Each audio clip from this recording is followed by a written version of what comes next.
Hello there. Welcome to Paranormal Experienced with Kat Hobson. I am so glad you're here. And I'm going to tell you, I know we're a few minutes late, but it happens. And if that's the worst thing that goes wrong today, I've had a good day.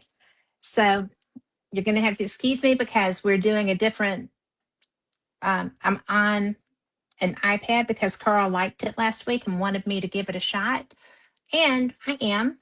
I just don't know where to look. So, but I'm so excited because my guest tonight is somebody I really admire a lot.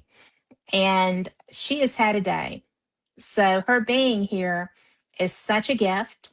And I'm just am blown away by her professionalism and her kindness. And her name is Leslie Hyde, and she is the CEO of Southern Ghost Girls. That is a paranormal tour and investigation company, and we met years ago at Old South Pittsburgh. And I really enjoyed them. They're very theatrical. They are in antebellum dress. They are really good investigators. Leslie has done television as well. So I'm going to let her tell you about that because I think it's kind of cool. But mainly, thank her for being here because she really has had to hit the ground flying, and she's so nice. I offered to put this off and she is a trooper. She said, "No, we're going to do it." So we're going to do it because you know what? If she's willing, I'm ready. So let's welcome Leslie Hyde. Hello. Hello. How are you? Besides, I know how you are. Today's been crazy. I just ran in from work. I'm gonna have to run back after this, but I'm good. I have been going full blast as usual. They Yeah. call me like Superwoman. I never stop, but I have been going full blast since, gosh, I don't even know, probably last year, the end of last year or something, and I haven't had a break. But I'm doing good. I'm alive. I'm kicking. I'm good. And you kick pretty hard too, so that's all good. So, you know, one of the things that I have been so impressed by is the fact that I know that you run a business, and I know that you're a mom, and I know that you're a busy mom. So the fact that you take the time out to do this second business, and it really is one, is terrific. And I have investigated with paranormal companies in the past, and it's not always a lot of fun. Everything I hear, and I haven't been to any of your tours yet because I was going to try to get with you down in Gulf Shores, and I'm not sure I'm going to be able to get there. But I investigated there recently. So I am excited to hear what you find. But you really are wide open with the choke out. Yes. I mean, it's crazy. It, And it is crazy. Everybody's like, when do you sleep? I thank goodness I don't require a lot of sleep. Actually, I think I slept 4 hours last night. Um, I've always been this way. I go, go, go, go, and I'm really busy. Like I said, I'm an insurance agent mhm, during the day. I have been in insurance for 33 years. So if you no need way. so I'm going to give it a plug. If you need some insurance, give me a call. All of my fellow paranormal people, because not everybody thinks, an insurance agent should be a paranormal investigator too. So, hey, come on. If you need some insurance, call me up. I'm a Yep. state, I'm a state farm agent, 20530. Love State Farm. That's our insurance company. Just let me So, at Leslie Hunt. But no, I have the full time agency and employees and an office and everything. And yes, I'm a mom, single mom, and dog mom, dog mom to 4 dogs and cats. And we have a little zoo here. And you then, do. yes, and then I have the paranormal investigation team, the Southern Ghost Girls, which Yes. started out as just a small hobby. And it's been a while now, 2018, and then it just exploded. So it's been wide open. Well, it's always been crazy, but it has. Right. It's been nonstop since 2018. I guess I kind of brought something new to Alabama that had not really been done, and we do the paranormal investigations at different venues, and then we also do murder mystery dinners, which that seems to be the hot thing going right now. I've heard people love that. Mm-hmm. And I think that's cool that you do that too. Well, and it's really it's cool that it's two different things. But how this all came about is we were doing the paranormal investigations at the different historic venues that we investigate at. But they were like asking me, "Gosh, you're bringing in so many people. Is there anything else you do for a little different kind of type of customer?" And I said, "Well, I've always wanted to. I love investigations like murder mysteries, so we started Right. that. And honestly, it's about half and half. I mean, it's murder mystery dinners, and you have a certain kind of customer there. Hmm. Okay. And then you've got the paranormal investigations, ghost hunts, ghost walks, and you've got that kind of customer. Sometimes they blend together, but the hottest thing right now are the murder mysteries. I'm getting a lot of calls, I'm and, sure. and thank goodness, I mean, I praise God every day. Thank you for sending work my way, so that we can do this. So I'm yeah. I just need to slow down, probably. Well, how many are on your team? Well, it varies. And here's the deal. We had about, I'm going to say there was like 10 people on the team 2 years ago. Okay. And then we, everybody started having babies. That'll do it.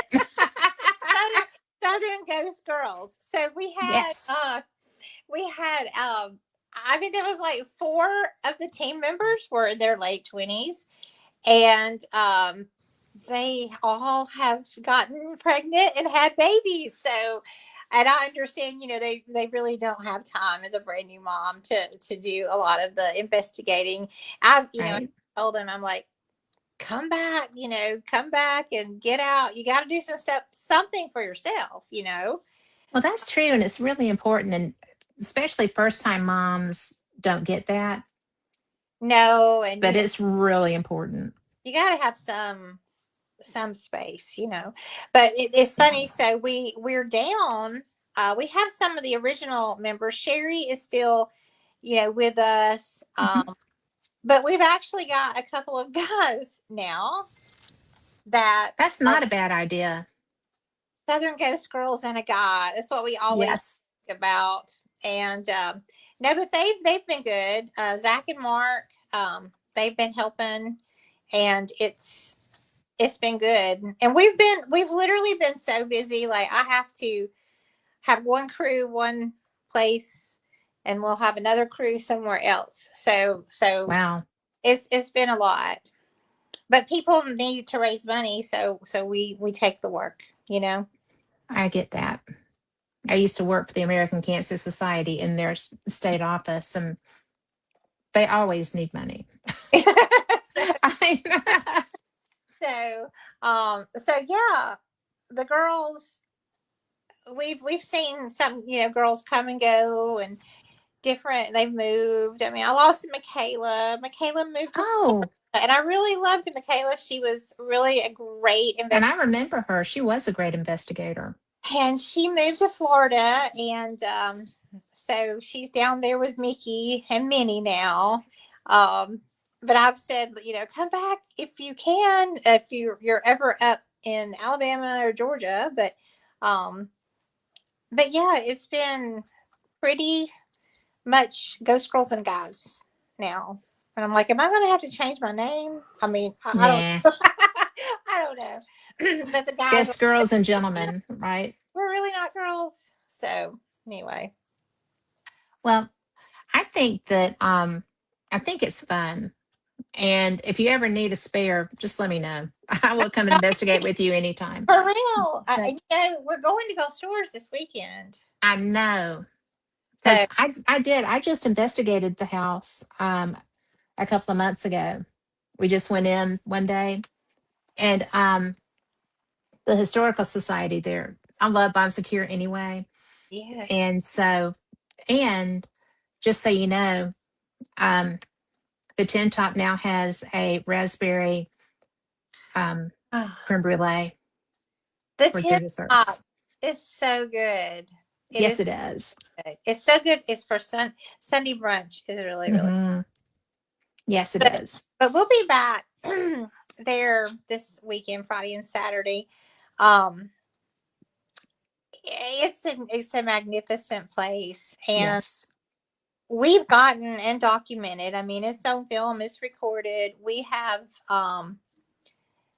documentation of, we think it's Mr. Coles who Hmm. in the house, Swift Coles. Every time we started hearing a knock, like a knock. Yes. And every time we would ask Mr. Coles, would you knock it? I need to actually post that on You Facebook. should. I'd love to see it. Because I think I'll do that tonight, because talking about this weekend. But we got that, and then so we went into one of the guest bedrooms. It's one of the bedrooms where apparently a woman died of poisoning. Mm. She this piece of plywood was sitting there, and every time you would ask him to move the plywood, it would move and knock.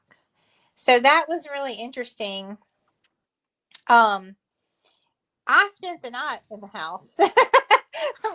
Yeah. I spent the night and didn't have anything happen.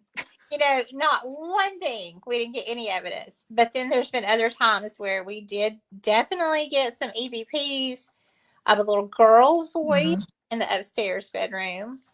Um, and then there's just a lot of other evidence that we captured in the downstairs bedroom, um, Yes. where the Swifts lived, and the matriarch of the family, her bedroom. So it's a Isn't really, that beautiful, though? it's incredible. I tell everybody, you really need to come join us. I don't know if this weekend will be a very big group or not.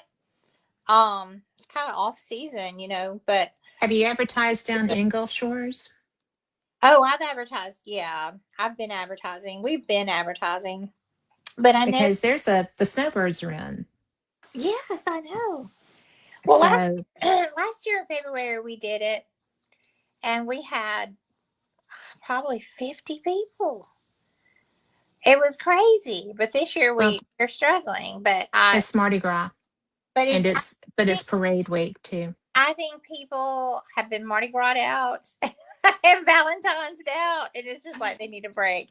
But it's Yeah, fine. I mean, even if it's just a small group, I mean, that may that even. might actually be more productive as I, far as the evidence goes too. I wish I could raise more money for them, but it's I just. know. But I think the small groups are good. Of course, they're good. Do you have psychics on your team? The psychics, yes, yes. Well, I mean, I consider myself a medium. So, Right. um, and then everybody on the team mostly has gifts. Hmm. Um, we're pretty intuitive. Everybody, when we get together, there may be one or two that will say they don't really have, but I also believe everyone is psychic. Everyone has psychic Yes. mediumship abilities. They just choose to block them off. Yes. I would agree with that. And a lot of times people that have them are so afraid of them. And a lot of times their families are equally or more so afraid of them. Yes. And, in our neck of the woods, those are the people that wind up going into a sanitarium somewhere, or they just put you in a rocking chair and people come to talk to you. You know, You're just Oh, the oddity in the family. But I know. I mean, at our investigations, we'll have people, come up, and that in our investigations. I mean, I'm gonna brag on them. They're good. I mean, we really try to make everybody that's there feel so comfortable and can ask questions and open mind. And we tell people this: be comfortable. If you're feeling this way, let us know. We really, mhm, really go above and beyond. And I'll have people come up to me all the time afterwards, and they're like, "Can I tell you something? I dreamed that." They'll tell their story, and they're like, "But I tried to tell my mom or something, and she said I was yeah. crazy." But I don't understand. Ooh, my light went out. I don't understand. Oh, look, it's paranormal. Hey, trust me, weird stuff happens all the time. but So I but would they, not doubt it. I don't understand why people. I don't know. I hope that our world changes and people open their minds more and start paying attention to the spirit world and listening to their guides and angels, and it probably would be a much better place. I think it would too. I know that my world is a much better place when I stop trying to do everything myself and listen to them, because I might be prone to just be very hands on with stuff sometimes. Right. And I want to say hi to Irene in chat too. She is coming in long distance, as it were. But it really is such a big deal, because you have spirit guides, you have family guides, and and you also have, I feel, guides that are just assigned to you. This, you're like their job.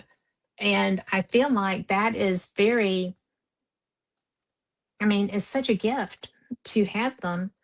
And they're trying, I mean, I have been saved from a lot of stupidity because of my guides, right? Right. And so, it's such a big deal to have that relationship, because it should be a relationship.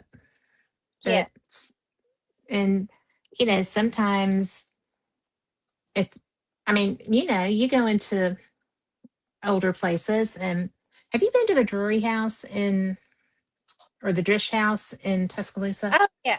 Yeah. Yeah. We've spent the night there several times. We've done That investigations. place is so cool. We've done some public paranormal investigations there. We've done probably about 8. I took a break, and we're going to go back, I believe, in May. Well, I may want to go back there with you when you do that, because I had no kidding, I had my voice recorder, because I have a lot of them, but I think it was my Zoom recorder that balances, or I think it was smaller than that. But anyway, we're sitting there, and obviously the bar next door is still making noise and stuff at that time. But um, I'm filming, and my recorder is just rocking, Hmm. and it was sitting on a desk upstairs and in the office up there, and I was just like, does anybody else see that? I mean, I'm filming it, but I still would like verification that I'm seeing it, right? And I was just with our team. We were just doing that to do it. And I think there were some guests there too. But anyway, it was the most bizarre thing I've had there. I've never seen anything like that there. So, I mean, and it was just standing up by itself. And it didn't fall, That's weird. which I would have thought it would, given the motion that it was making. And it was the most bizarre thing. I love that house. I think Yeah, it's so pretty. it's incredible.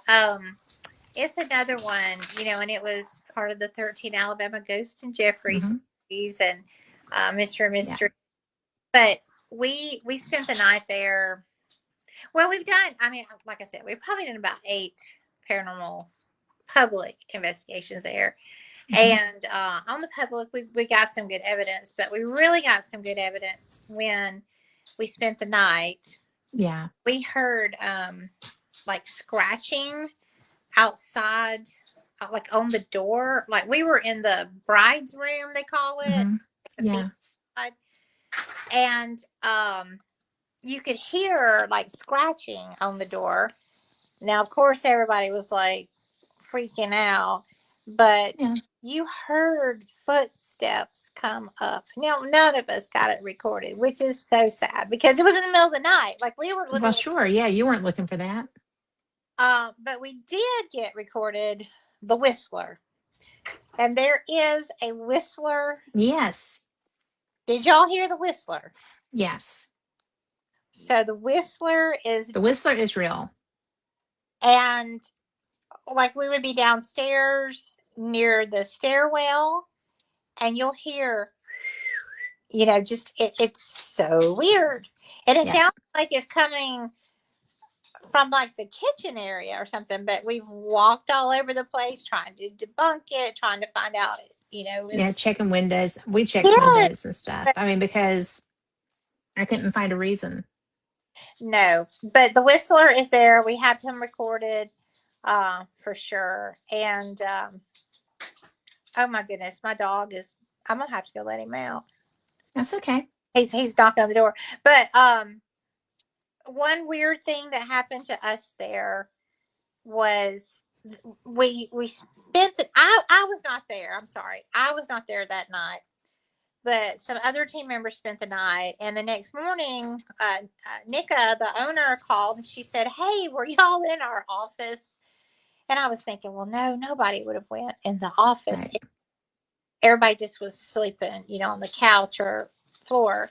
And she said that the limousine company that was across the street said that someone was playing with the blinds in the office Yeah. and lifting them up and down, up and down.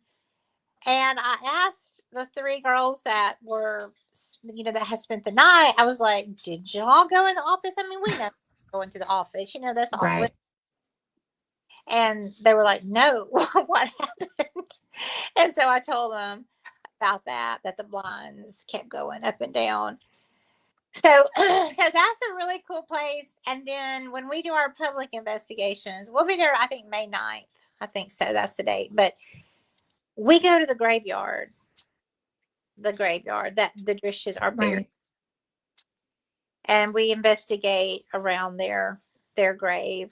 And using our mag lights, especially the mag lights in REM pod, we'll ask Mm-hmm. questions, and we've got right on relevant answers. We'll link the flashlight 2 times if Miss Drish is here. I mean, are you angry at Mr. Drish? Did you really push him down the stairs? You know, Are you sorry you did it? so No. the grave, So. if you get a chance, there's Greenwood, I believe, graveyard. It's cemetery, I mean. It's Mm-hmm. just right downtown Tuscaloosa.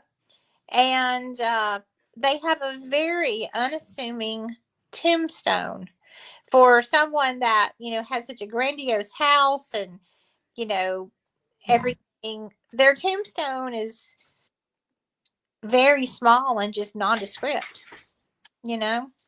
Let me put my dog out. Hold on 1 second. Absolutely. Take your time. Just give me a minute. I can chat. Come on. So I know y'all are interested in the Drish House is in Tuscaloosa, Alabama, and it is so pretty. And there's um there's all kinds of activity that happens there. So I think it'll be fun. I may go on that. You never know. But I think I love this because she's from Northern Alabama. And so she's got more up there. I've got a lot down here. And I think it's interesting when you get to compare notes and stuff like that. I'm back. And there you are. That was fast, girl. Well, I put them out. I hope they're not going to start wanting to come back in. But anyway. Well, we're down to 2 dogs now. We usually have 4, but we have 2 right now. And so I completely understand. And I have had dogs join the show often. Well, So, I've got another one sitting here, and this morning I actually we could do a lot of animal advocacy work, and I was fostering a puppy, and I took her um, to Georgia to give to her forever home. Oh my And gosh. I drove back. So it's been nuts today. So that's what you were doing in Atlanta? Yes. Oh So my gosh. So the lady, she is her name's Cynthia Bacon, and she's kind of like my spiritual counselor. She's a psychic medium, and she does quantum healings. So I do Really? a lot of work with her, and she does a lot of energy, healing work, and it's very strange how this all come about. But Nyla, the little puppy, um, we rescued her. She was left to die out in the freezing cold, Oh and my word. got her. And I showed Cynthia, and Cynthia was like, "That's my dog. I had just literally dreamed about that dog last night, and she's never had a dog. This is what's so crazy." Oh my word. She's That's like, so cool. "So she's older, but she's never had a dog. She's always had cats." So her and Boy, and Nyla, she started with a puppy. yes, I mean, and Nyla is crazy and teething. Oh, So did you take Bones with you? we took tons of toys. She's got, and I cried. I'll be honest, I cried today. I'm not a good foster mom that just lets them I'm go. not a good foster mom. They all say. Just I'm terrible. I can't, which is why we don't. Because and that's why I don't visit the pound. And that's why I mean, we we got our the two that we have. One of them is a mini Aussie, and he was free because the lady was giving him away free on Facebook. You know what could have happened to that dog. Oh yeah, So my husband saw him, and he was like, "Well, we need to get him." And I was like, "We do not need another dog right now." So we got him. But and he is the cutest little mini Aussie. He had papers and everything, and she was just giving him away. So and now Tipper was our only dog, and I just wanted I missed my lab. I wanted a bigger dog. hmm, And David found this dog, and he looked like he looked like an Aussie, a golden Aussie. And so Tipper's black and white. Well, he's tricolor. Anyway, that's neither here nor there. But we went to visit Wally, and I could ride him. I could ride him. And he's like 70 something pounds. And he is a golden retriever Aussie mix. oh, And he is so pretty, but and he still has his tail. And he is like, "Groom, groom, groom, groom," you know. for the play. And I'm going to tell you, he was damaged. He was hurt when they found him. They drug him out from under a trailer. He had a big wound. And when I met him, I just sat down with him. I was like, "I'm safe. I am safe." And he just kind of looked at me, and then he was like, "Okay, you can have me." And so he and Tipper get along. It's funny when they get the zoomies because they're like, Mutt and Jeff, Right. and and they are just like all around the backyard. I'm just like, oh my God, don't fall on Tipper, don't fall on Tipper. And so far, he's never caught a squirrel yet, and we're working really hard for that to stay the rule. And you know, but he knows when there's something happening in the house because he goes to it.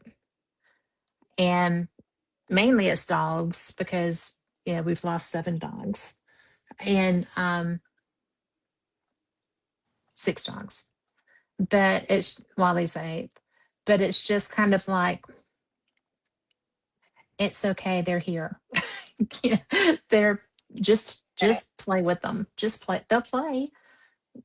But it's wild because I've seen one of my dog's ghosts. Her name was Willow, and she was a Spitz mix with the little tail and everything. She was solid white. And I was coming in from the backyard one day. I'd been working out there, and Willow just came down the hall and did the dog leg into the kitchen. And Oh, I was like, but she wasn't white, she was gray. wow. And I was like, did I just see that? Doing what I do, I'm still questioning it, right? Because it was so perfectly clear. Yeah. And yeah, so we get a lot of dog activity here Well, because they were all rescues, so we were their safe place. I do think the dog, I mean, I definitely think each dog has its own soul. And Hmm. I really think they're little angels that are sent here. Like Yeah, they, us, the I ones think so. up, and they find us and they stay with us. And Hmm. I have, they're all rescues, every one of them. Right? Yes. They're a crew, let me tell you.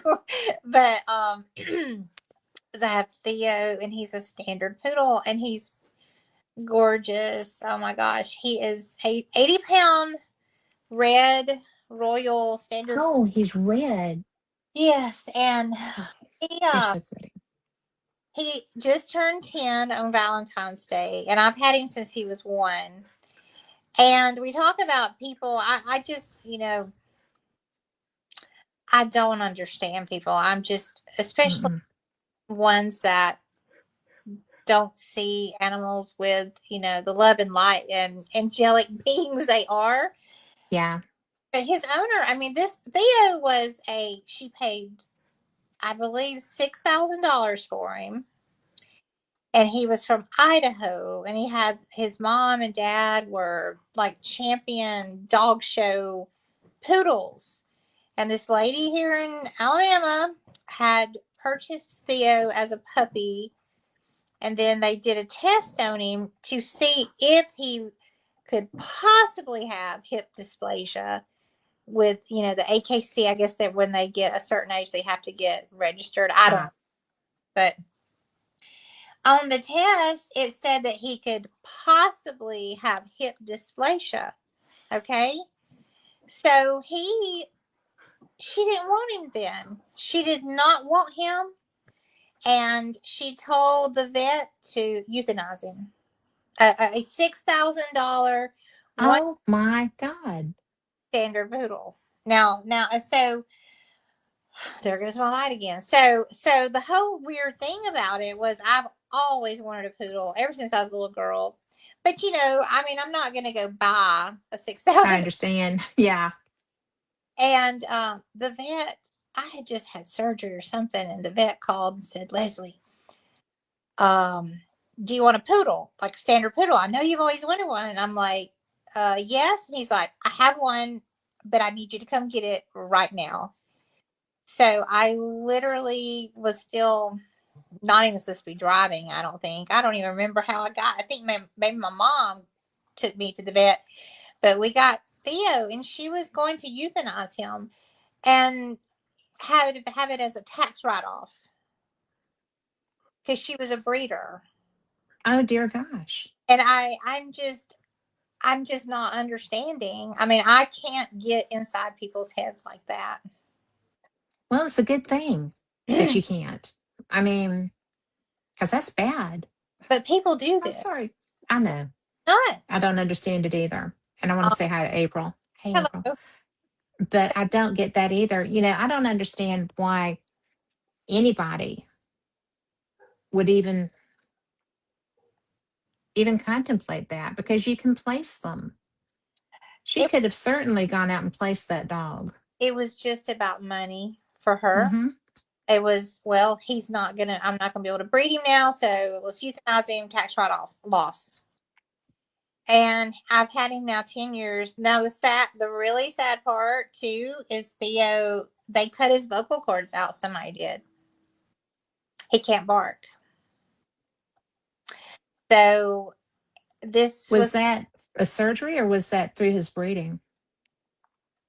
I'm assuming through his surgery. I mean, through his surgery, because this person had poodles, all these poodles, and when I went, I mean, I was just like, she must have all these poodles. She don't want to hear them barking, and I guess somebody cut the dog's vocal cords out. So that's my Theo. Okay. Yeah. And so That's a little bit of a sick individual, though. that's what I'm saying. I can't get into these people's heads. Cause Aren't you glad, though? Because that would be such a sad place to be. yes, Because that's inhuman. it is. I mean, I mean, that's somebody that would go out and drown a litter of puppies because they were the wrong color. exactly. And but I mean, what? I mean, I'm not getting it. So, but I do believe all of our pets that we have, everybody's, you're meant to be. I mean, like Hmm. psychically, that I mean, they find you. You're supposed to be Yes, that certain dog at that certain time in your life, and they're just like little angels. they are. And, well, when we lived in Georgia, um, I had a rock, and it's a miracle because a Rottie, people would always put them out because we lived in the country. And Yeah. so people would There goes bring my their dogs out and dump them. And so this Rottie came up, and I was just like, I had kids, and I'm like, oh no. And it was the nicest dog, the nicest dog. And we had a burglar who would come, and that dog was good with that. And that burglar wound up killing him. But because the burglar would come and come and come, it was ridiculous. I don't know who it was. Obviously, they knew us. But so yeah, I guess it was a stalkerish kind of thing. But they came in the house too. But that was the best dadgum dog, and all the rest, because the family lived on this farm, right? So everybody else were like, "That's a dangerous animal." I said, "Not really." I mean, he decided he was mine, and he would, if I was out on the porch, he was outside on the porch. If I was in the house, he was laying across my feet.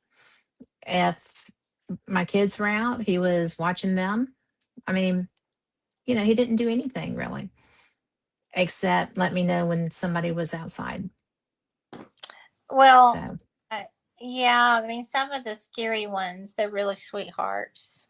So, yeah, well, gentle giants, you know that's a real thing. but I do. So So they just do so much. I mean, like I've any hard times you have. I mean, you can just lean on lean on them you for can. And love. oh, April said that she has a Saint Bernard poodle mix they got for $50. Is they were bred to be emotional support animals for special needs kids, and she has special needs kids. So did that work out for you, April? I bet it did. So it's just so astounding, and they know when my spirit dogs are here. And you know one of the reasons that I wanted a big dog is because I lost my lab. She was 14 and had diabetes, and she Mm. just died. And it was, you know, it's there's just something about a lab. And so that's actually what I really wanted, but I didn't want to go back to the puppydom of that because that's a lot of work, and I'm not as young as I was then.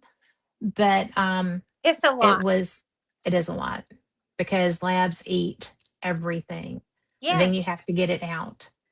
And you know detachable bra straps. When she was little, my girls cheered, so there were always bra straps laying around everywhere. And because we kept having to get bras because the bra straps disappeared. But all kinds of things that she would eat.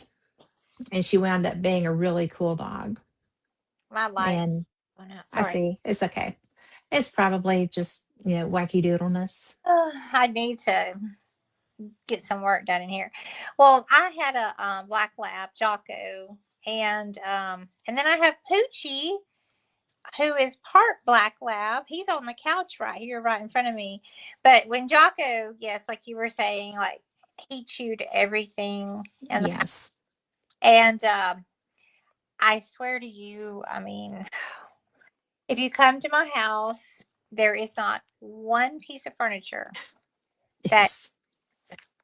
And I mean, I know some people that just freaks people out. They're like they have to have a pristine everything, and Oh no, there's I mean That every ship sailed, girl, if you've got a part lab puppy. I mean, every that's single it.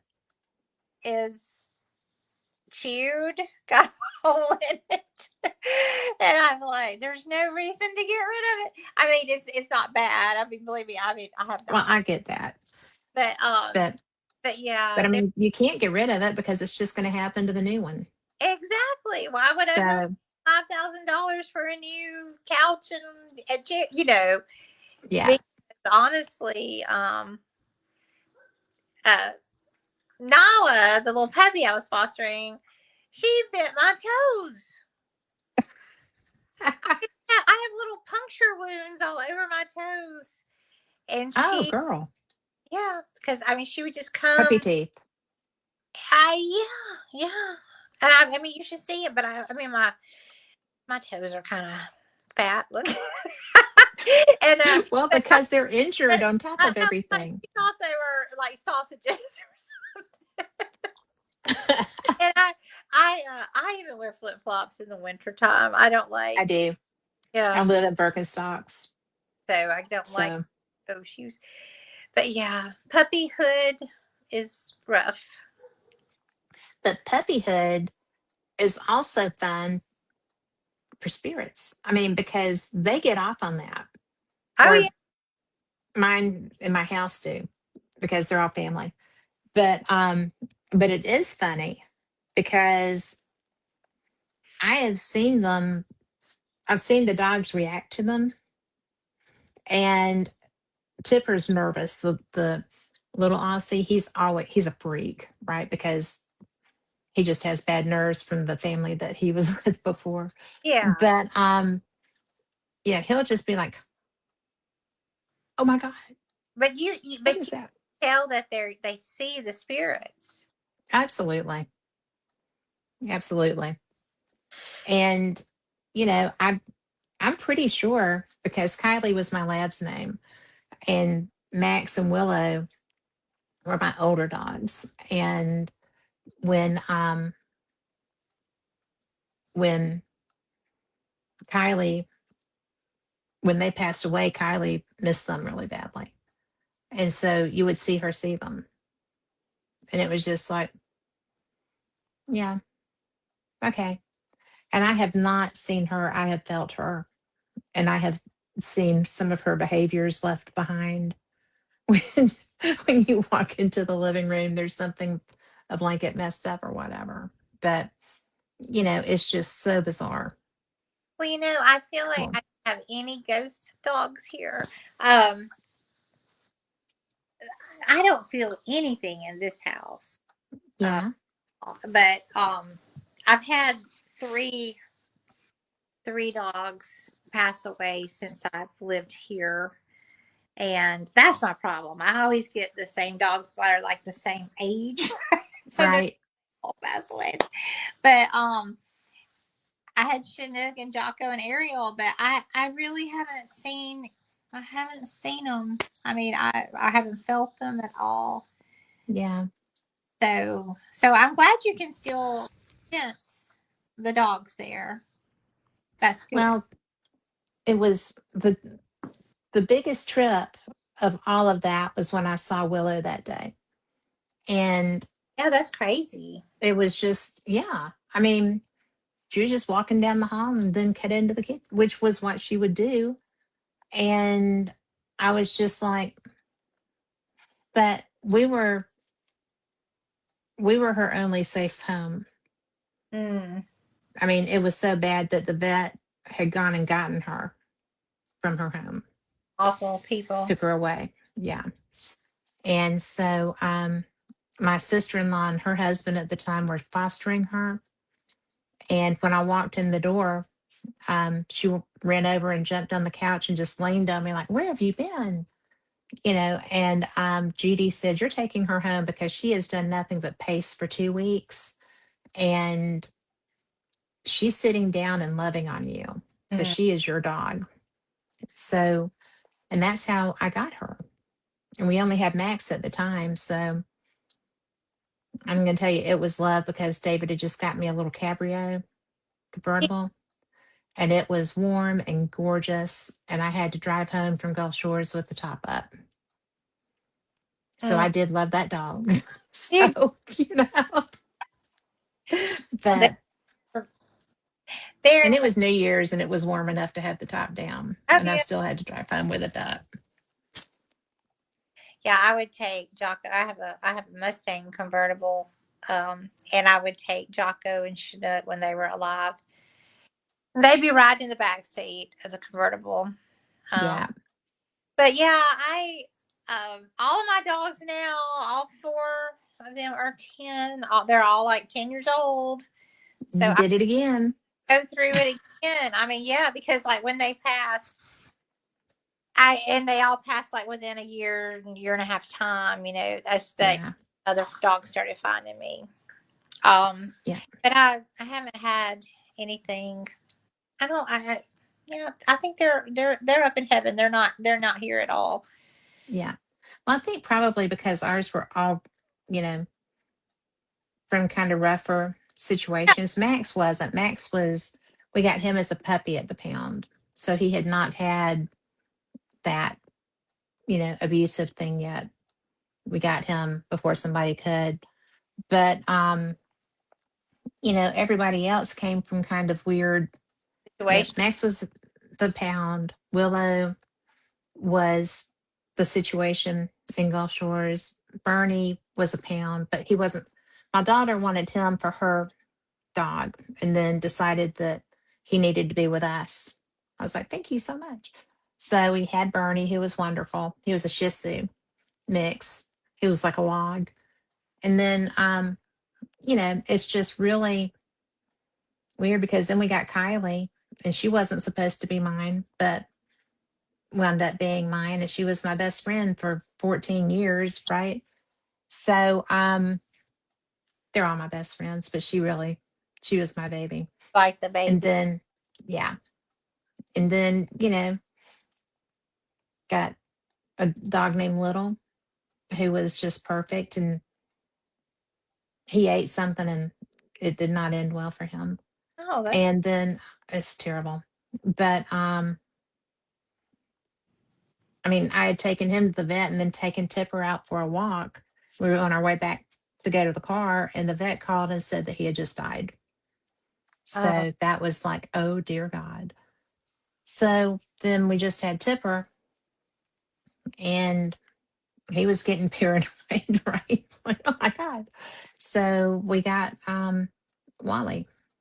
And Wally was just a meant to be guy because I did not know he was that big, but oh, he's big. he's big. Well, So be careful what you put out in the universe too. I want a big dog. Okay, well here's a horse, crazy. Well, like Cynthia, I mean, it's a long story, but us spiritual, psychic, medium people with that we it's crazy. But so I had a cockatiel, Hmm. well, cockatiels, and Tater. We had adopted him. He just got really sick. I'd taken him to the doctor. I mean I and he had they did an X-ray. He had all these little bladder stones, and Oh, it was really weird. And then he went downhill really fast. And Tater and Lacey would stay in the bedroom across the hall there. And this dog apparently was outside. The puppy was. Someone put the puppy out to literally die. It was covered in feces and urine and snow and just thrown out. And these two little boys came to our house. I mean, the whole thing is like, it was meant to be, right? right. These two little boys up the street come and they say, hey, is that your puppy? And we were like, no, no, it's not. And they said, well, we're going to get it and go give it some milk. And I was like, what in the world? I didn't even look at the puppy because I know if I look at the puppy, what. Yes, I do know that. Well, well, anyway, so Tater, my cockatiel, he was dying. And I didn't know what to do. I mean, it's not like you have a dog and you can, take it to the vet and have it Right. down for a pain free. But I'm like, what do you do with a cockatiel? I mean, he was suffering. Oh man.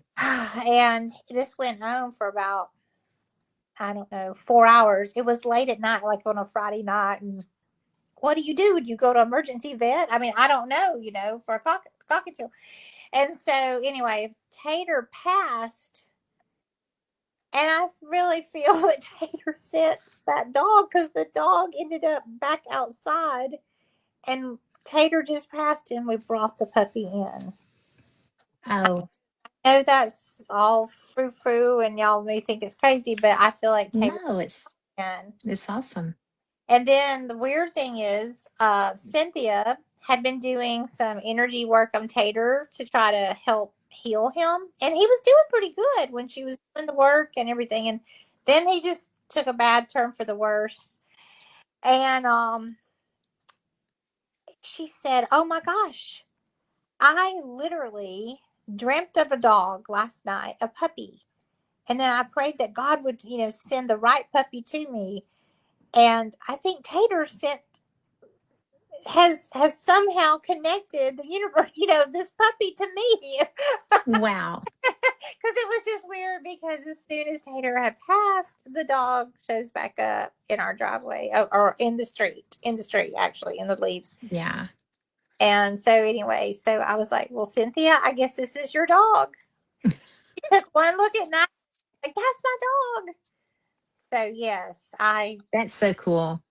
that's how that came about. But I got too close to her over the 3 weeks we fostered her until I could get her to her.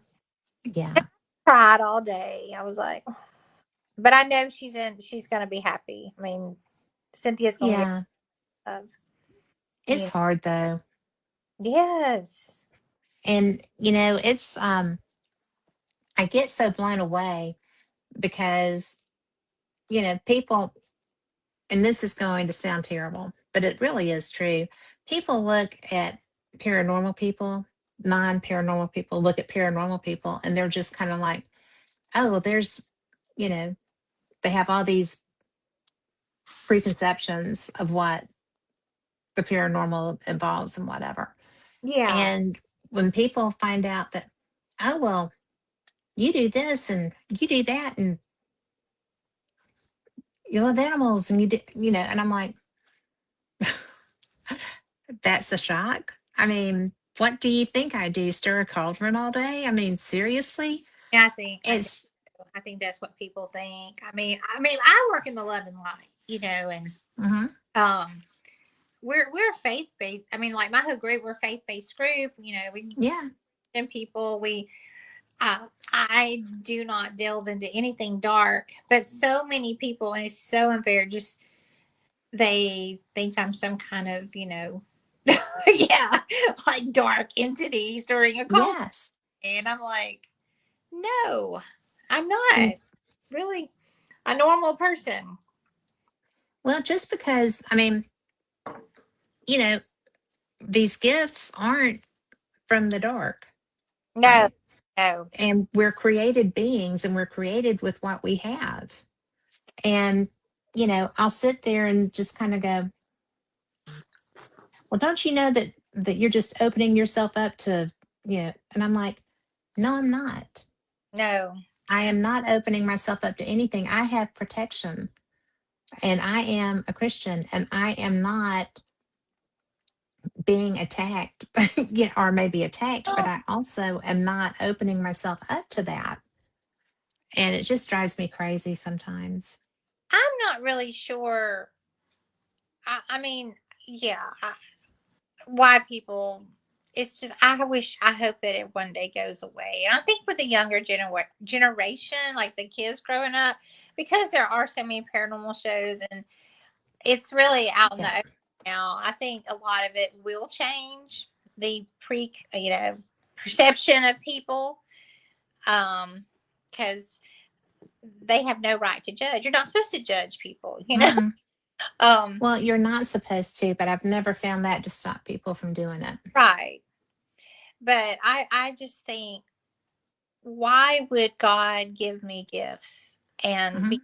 able to literally reach out to people and help for the good? Why would he do Yeah. this? I mean, this is not the devil or Satan, whatever, giving this to me. Right. But just some of the things for me, just I'll share a little bit. I've worked with some police departments, law enforcement agencies, on some missing persons cases. There's 4 cases that I've worked on, and I literally get messages about people and where they are and what's happened to them and who accomplices are. And I feel like that, that's a strength of mine. And Yes. there's been 4 different departments, and every one of them I have been exact. And um, I called up one of the detectives the other day, and I kept telling him, because he had called me. There was a missing person up in Right. North Alabama, and he said, "What's happened to this guy?" And immediately, like, my gods, they tell me, and then I told him, and 2 weeks later, they found him exactly where I said. I mean, like, to the T, Wheeler down. I mean, how you can't get any more You specific. cannot be more specific. Wheeler down in his car, committed suicide by the dam. He said you were right. So, um, I've this whole Nancy Guthrie missing person. Yes. So that's really bothering me.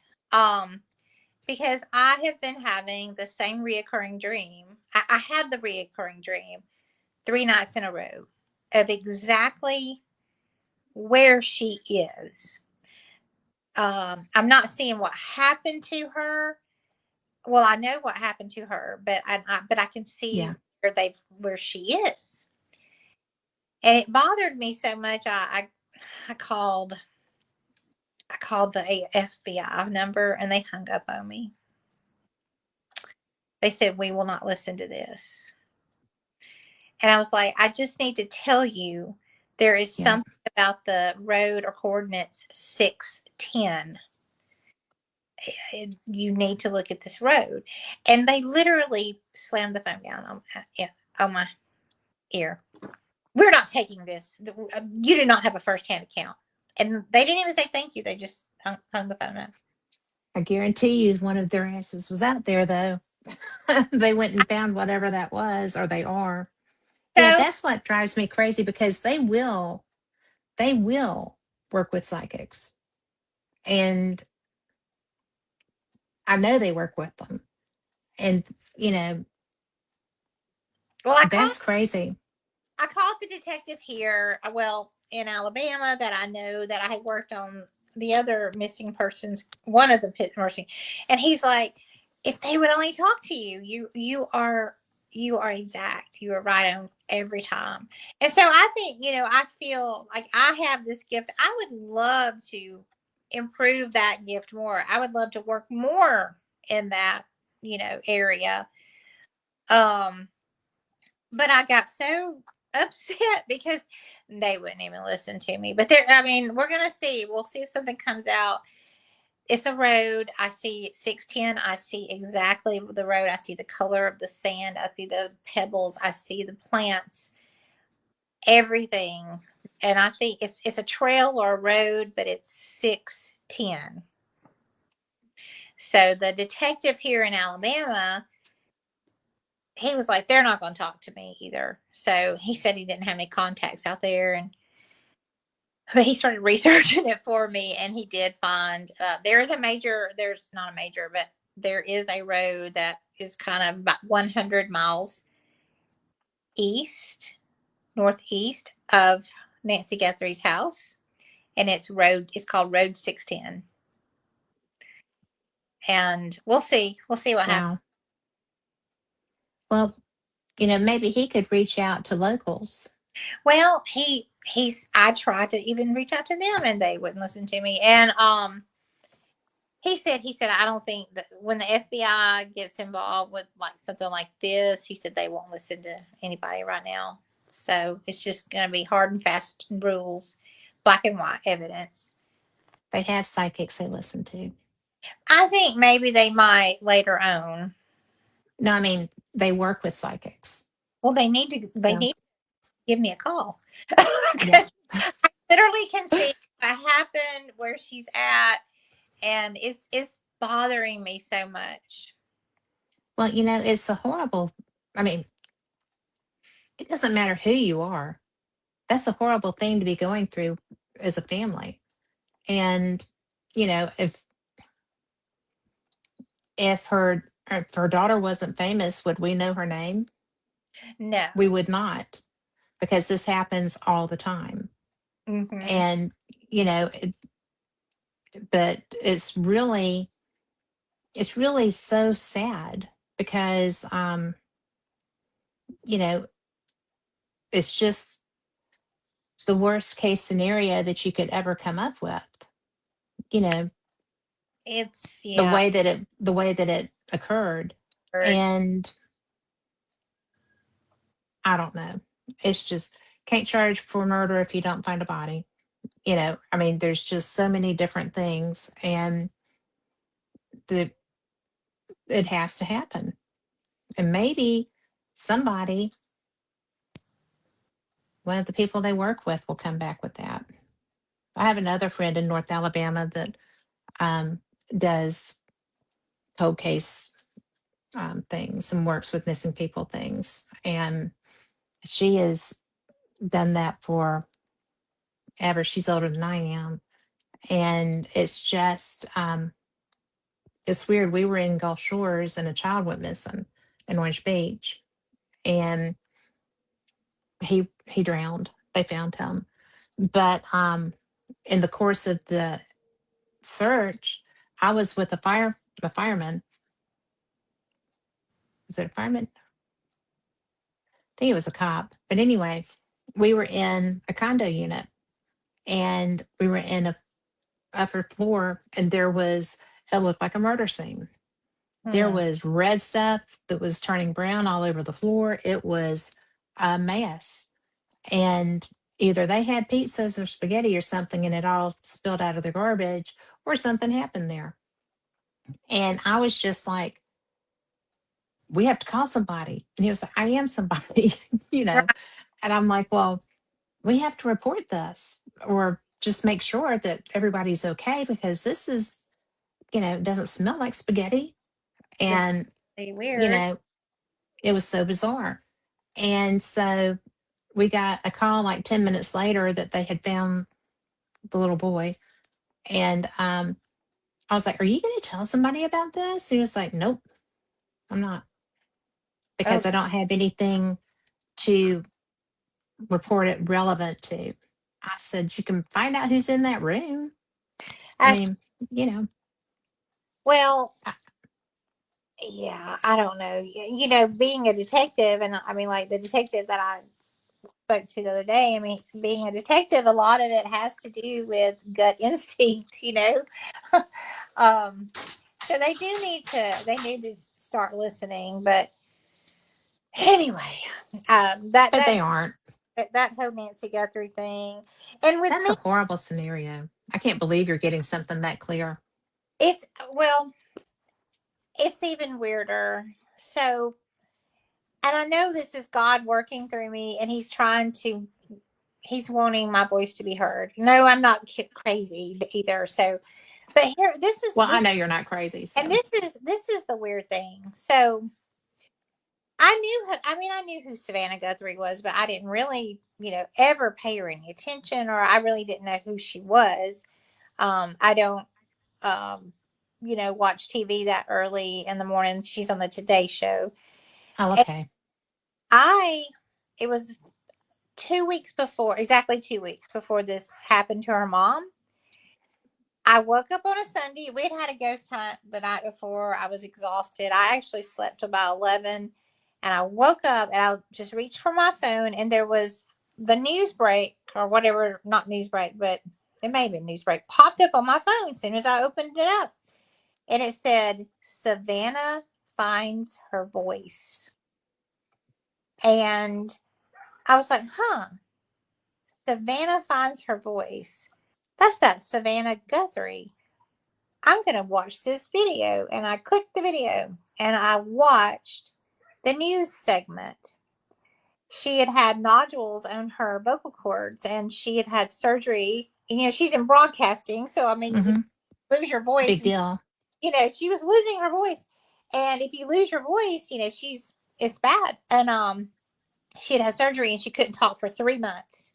So they did like a little documentary on her not talking and then talking, for the first time. Yeah.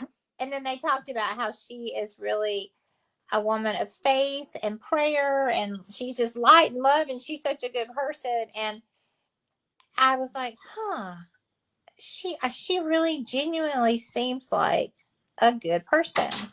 Because some people in broadcast media or whatever, they're not. They're not. And that was weird, wasn't it? Like that Yeah. random 2 weeks prior.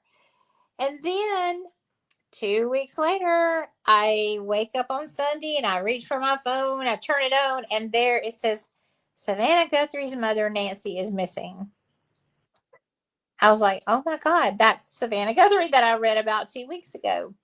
Yep. And some people would think this is just coincidence, but I don't think it's coincidence. I don't think so. Well, And then, things when things are a little bit too close like that, that's not coincidence. You were just being primed to pay attention to her.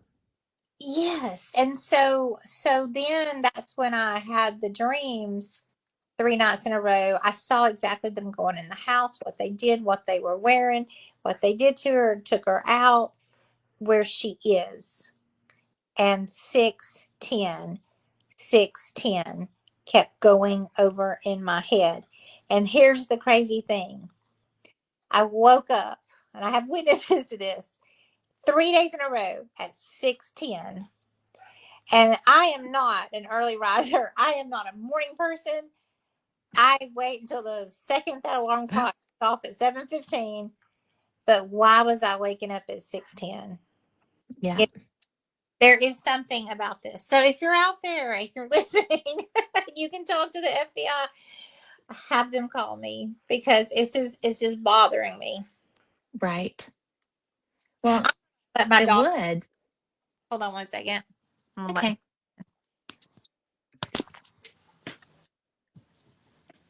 In April, I do know the primary guide. When she gets back, we'll talk about that. Come on, guys.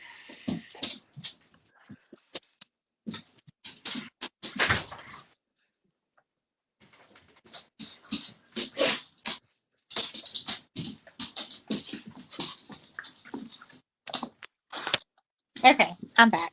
Now my light's gonna go off, and I'm gonna turn it back on. There's a short in this light. It's not your normal flickering. I promise. Oh, well, I thought it was. That's what I was rolling with.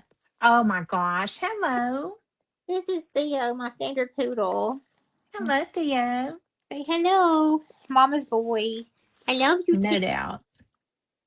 So he just had his birthday, 10 years old, February 14th. Oh, So and he's so cute. he Well, is. we have a question from Okay. April, Okay. and she said, do you know the names of your guides? And I know my lead guide, but do you know your guides? This is so weird, but I have never named the gods. I don't have names for them.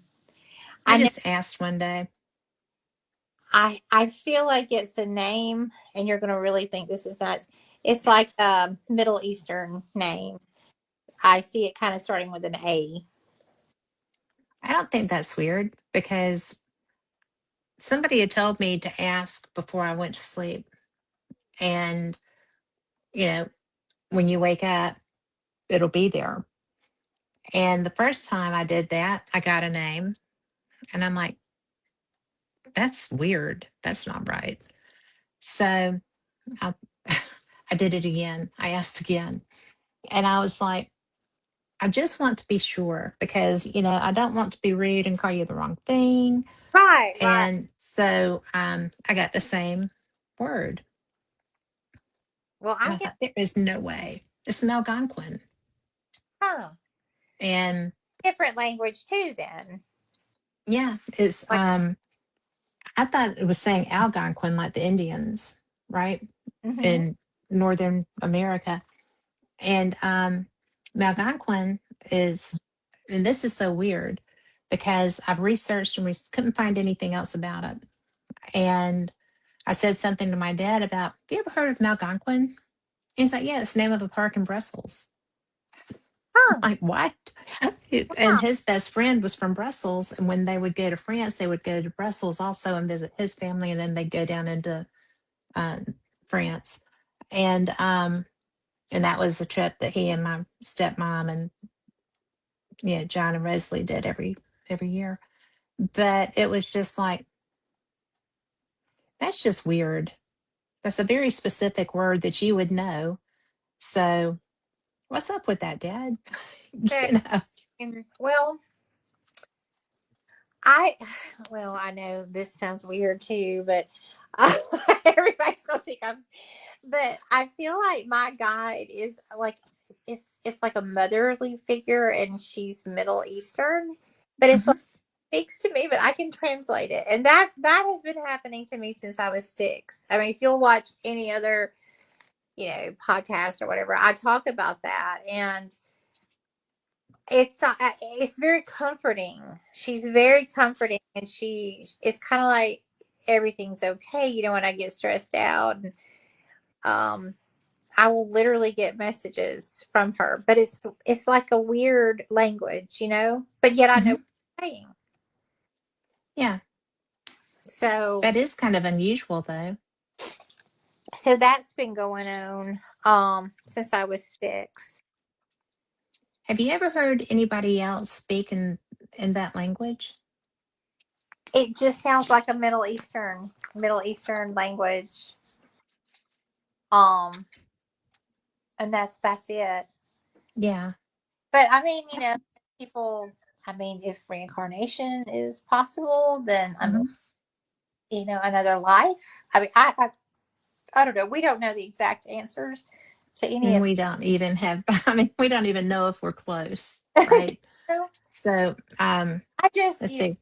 possibilities out there. We just keep our minds open. Was this someone, in another lifetime, that was my mother, or I Mhm.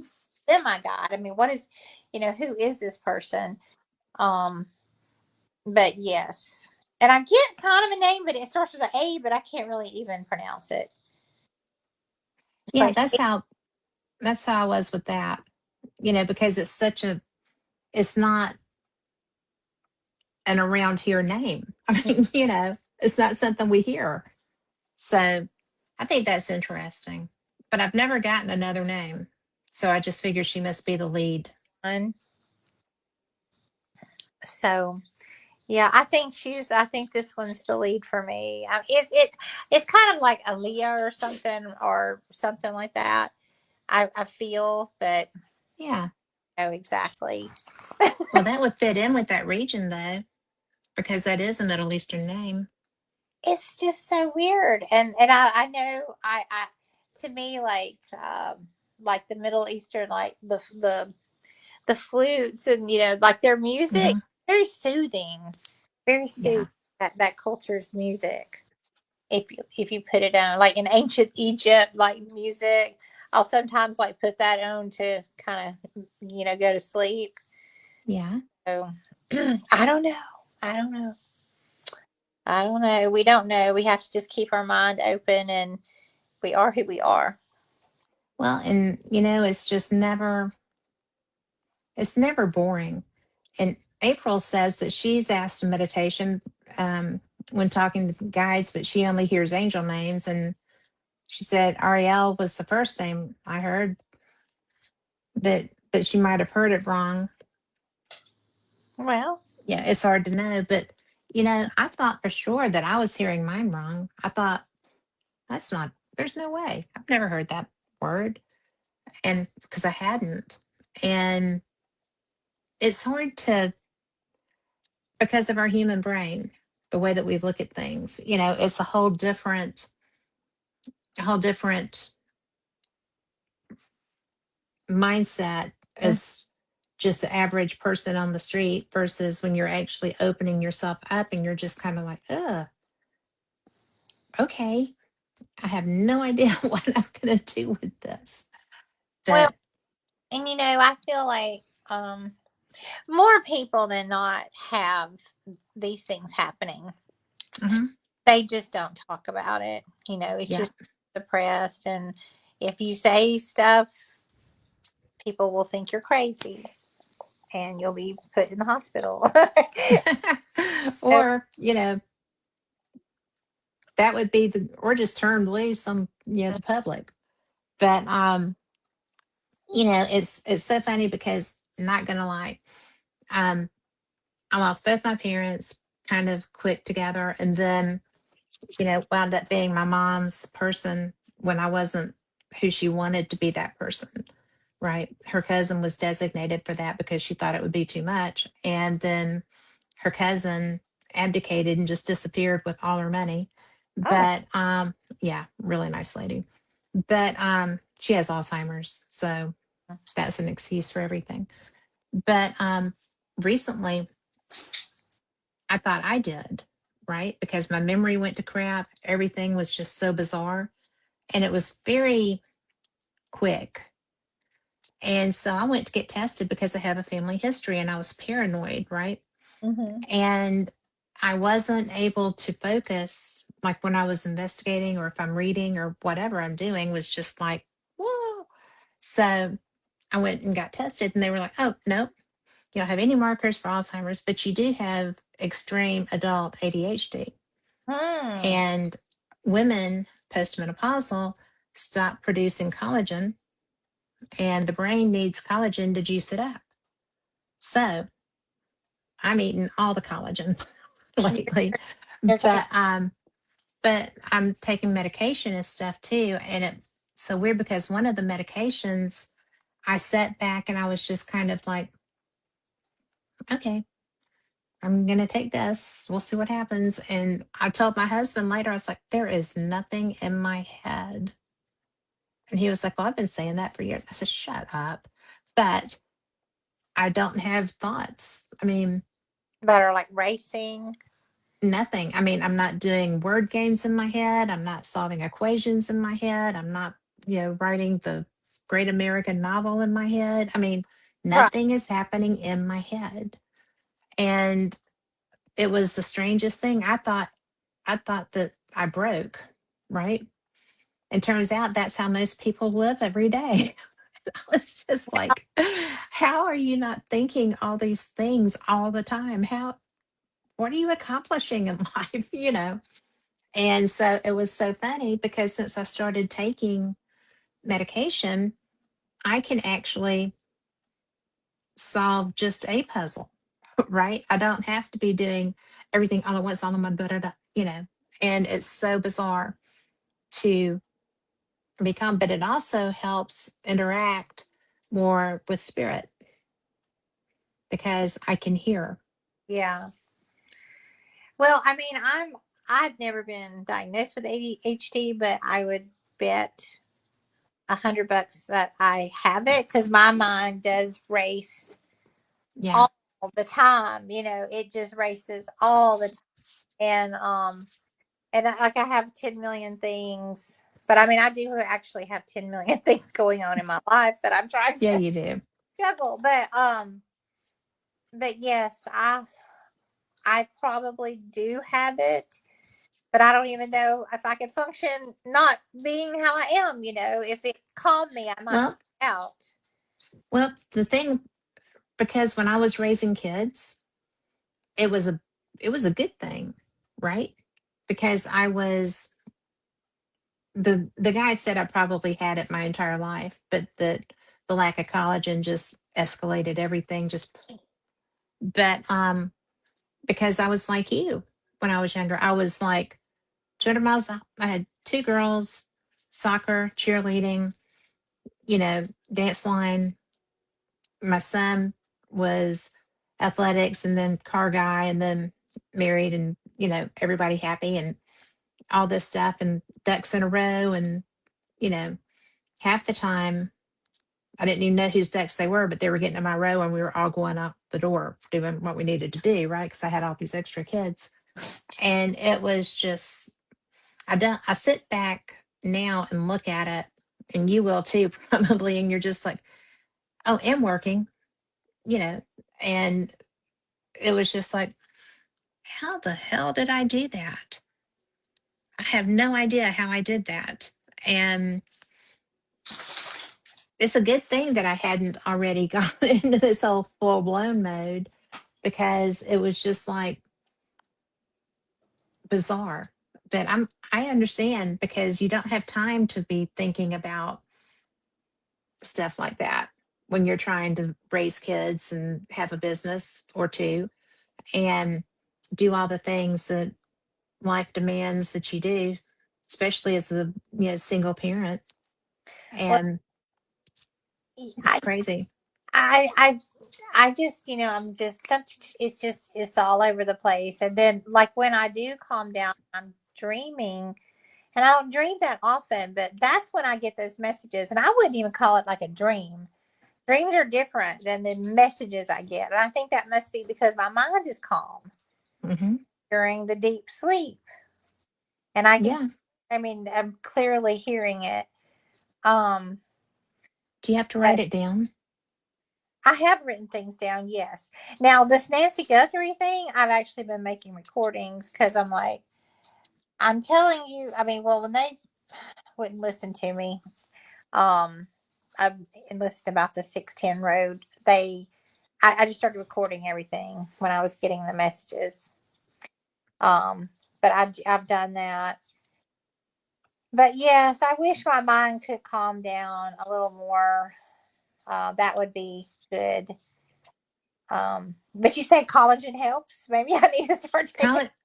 Well, I collagen. mean, seriously, because it's the lubricant for your brain. Hmm. And when we stop producing it, or we're just not producing it, like, you know, hysterectomy, menopause, the whole 9 yards. And I really, honest to God, thought it was Alzheimer's. So, I mean, I would never have been able to do an investigation. I wouldn't have been able to retain it, right? If I didn't have equipment, I would never have heard what was happening around me. True.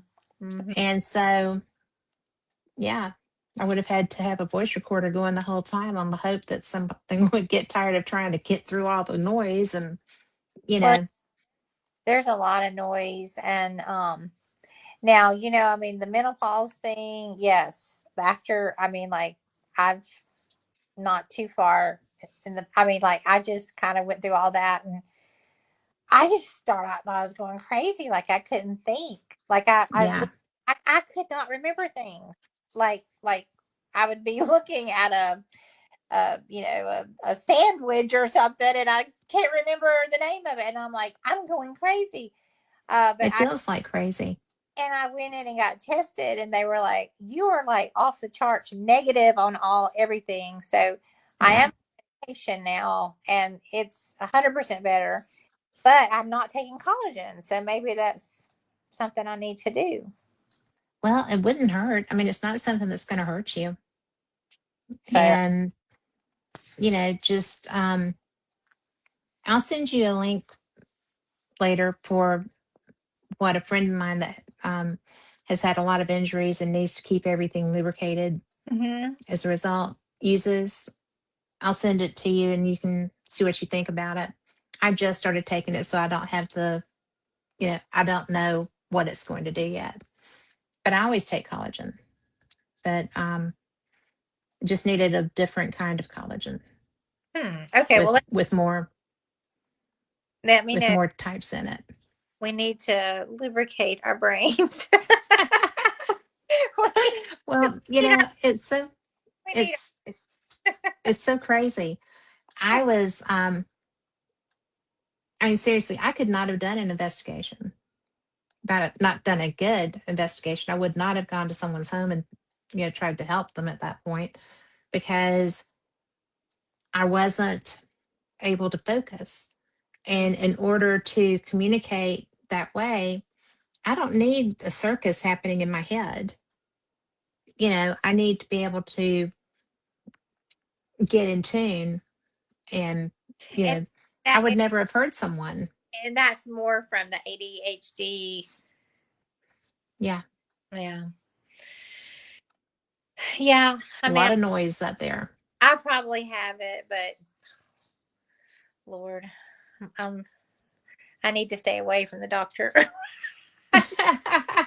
Last Well, get you some collagen and see what happens. collagen and see what happens. But So it's really fun because I kind of wonder what it would have been like if I were doing around spirits. But in fact, when I was at the Swift Coal House, I was probably moving into this. So that might be because a friend of mine who is a very good, the best psychic I've ever known in my entire life. And he's a healer and he's just wonderful. His name's Mark Foltz. And he was hearing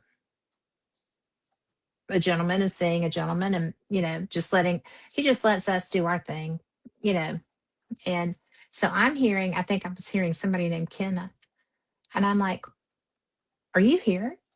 I mean, I know you're here, but where are you? And so it was a completely different person from whom Mark was talking to. So I was on like a completely different wavelength. And it was so bizarre, so bizarre. And I mean, I would never, ever bet against Mark, ever. But he was not hearing who I was hearing. right. And and so that was kind of weird. It's Well, like I was on a whole different frequency or something. now that was at Swift Cole's mansion. Hmm. Yeah. There's several layers to that. I mean, there's just so much there. One thing that I kept having come through was I was seeing like a British soldier, and then it was combining with our equipment. And on the like the Tempest, we started having words come through that were like British words and like names of cities. I can't remember what they were. Something Glastonbury, or there was like some. Oh, yeah. It was just very strange, and I've never had like British names of cities come through on the Tempest. And I was getting a British soldier coming through. He was so strong. And then the REM pod lit up by the fireplace, red. Hmm. And then the Tempest said fire. And then somebody was doing Estes and she yelled out fire. Oh, And wow. and I just kept thinking this is like some sort of British soldier or something. There was something. But anyway, I didn't know the history. But that area, if you go over to Tin Top, there's that Hmm. big bell. There's a big bell there. Hmm. And it was actually dredged up from a ship that sank. And it had Yeah. to do with the British. It was a British ship. And it has sank in a hurricane right there at the mouth of the Bon Secours River. Hmm. And so that's exactly where that the bell was dredged up where the ship had sank. And at the Bon Secours, the home, it went all the way where Tim Top is. That was their Hmm. yard. Yeah. So I felt like that was possibly like a British ship, in the Mobile Bay that had sank, and there was fire. Yeah. And there's just, yeah, so much, so many layers to that place. British soldiers, in American Indian, you've got, just all kind of stuff. And then the Swifts and the Coles and oh, there goes my life. Um, but Mr. Coles, I am not sure he likes me. Really? And I don't know why. Yeah, I don't know. What makes you think he doesn't? Well, because Susan, she told me, she said go into his office, because they've got the office closed, Hmm.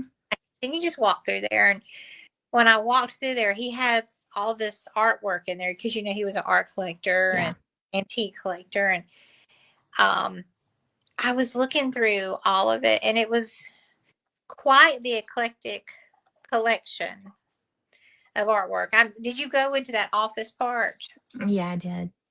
So I don't know. I was just kind of getting a bad vibe for some reason. But anyway, when I left, when I turned the doorknob, something pinched my finger, like hurt my finger, like Oh somebody my gosh. pinched it. And I said, Mr. Coles, is that you? I said, please don't pinch my finger. I said, I love your house. And I respect your artwork. I am not trying to cause trouble. So I don't know.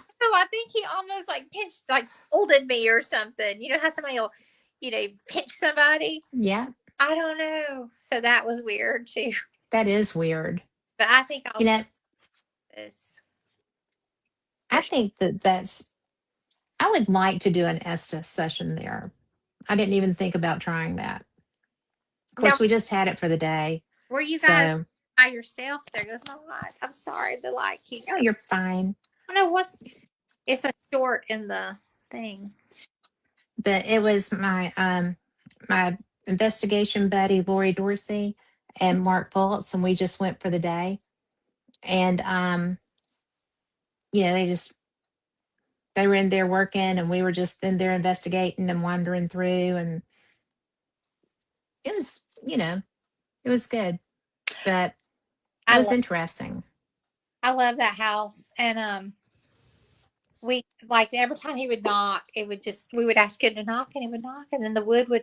But the night though we spent the night, we didn't actually investigate the whole night. I was exhausted. uh, That happens. I had actually been kind of sick.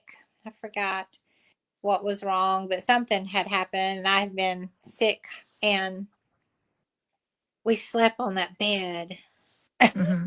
downstairs on top of the covers. She said, well, you can just sleep. I don't think I moved, but we didn't have anything happen to us at all.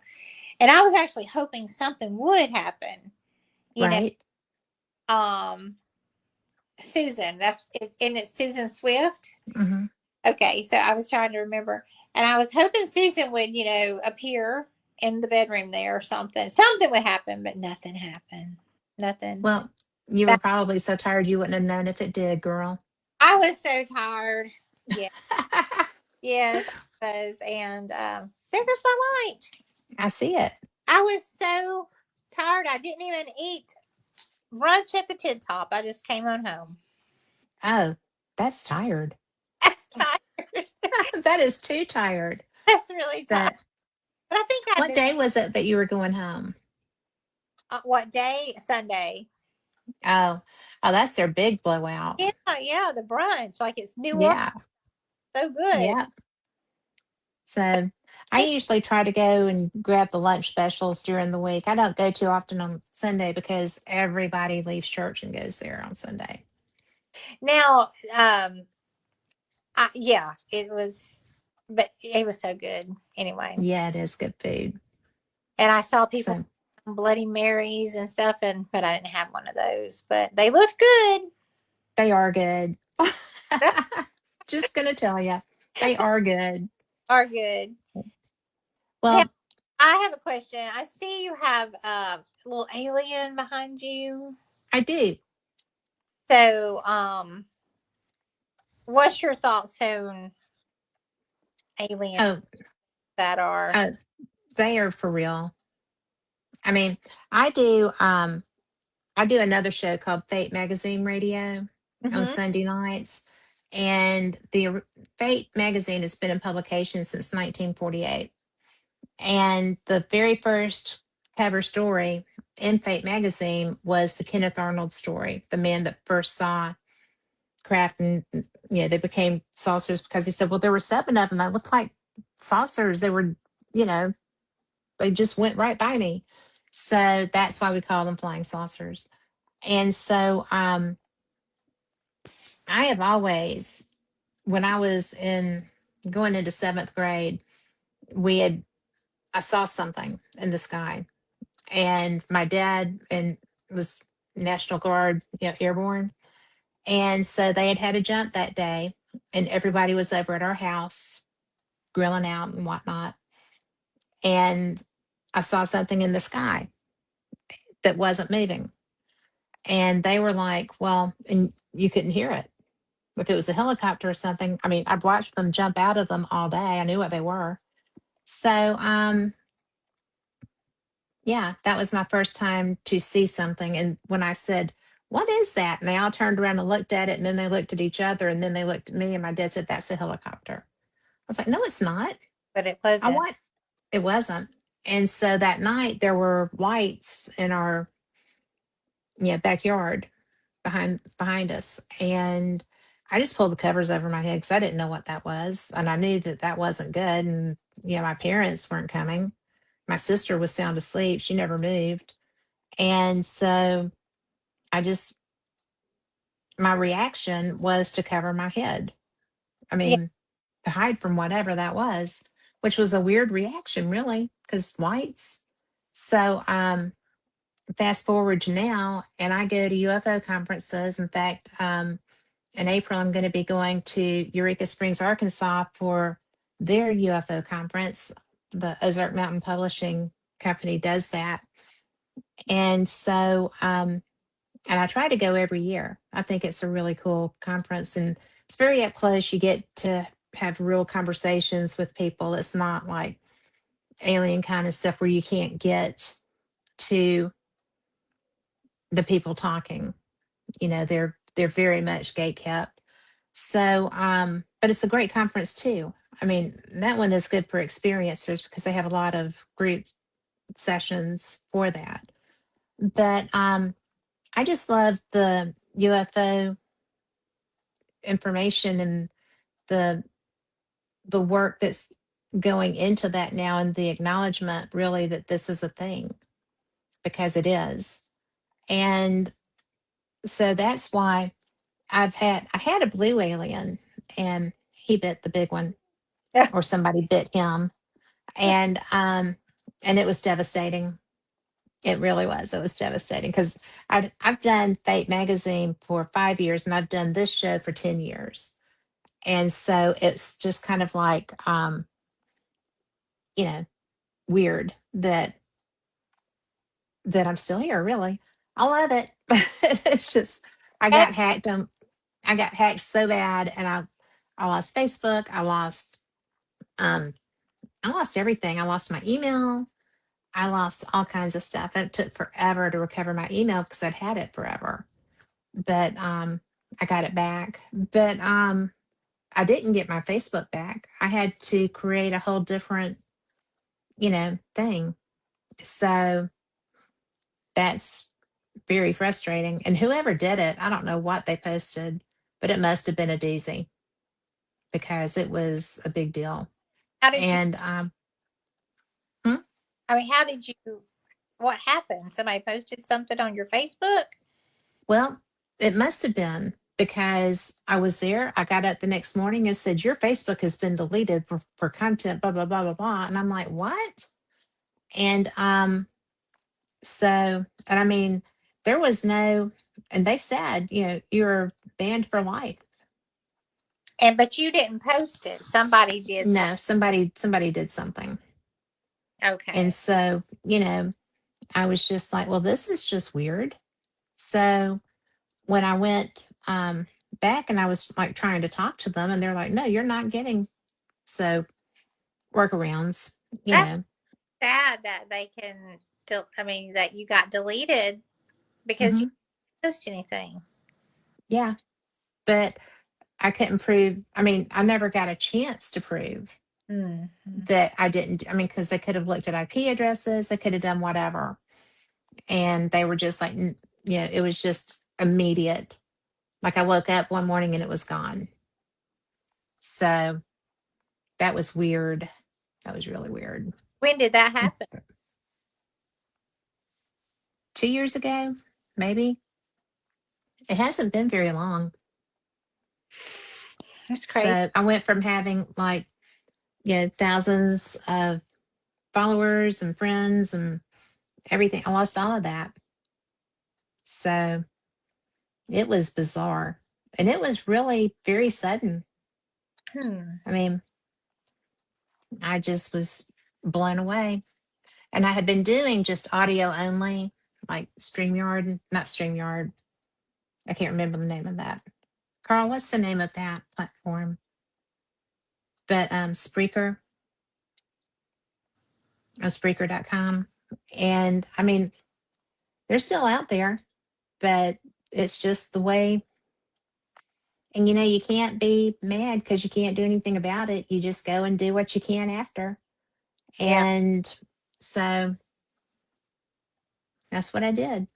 Hmm. And yeah, what I really hated was, the friendships that I had built up over the years. And, you know, it's taken a while for them to understand that, yeah, they thought I died.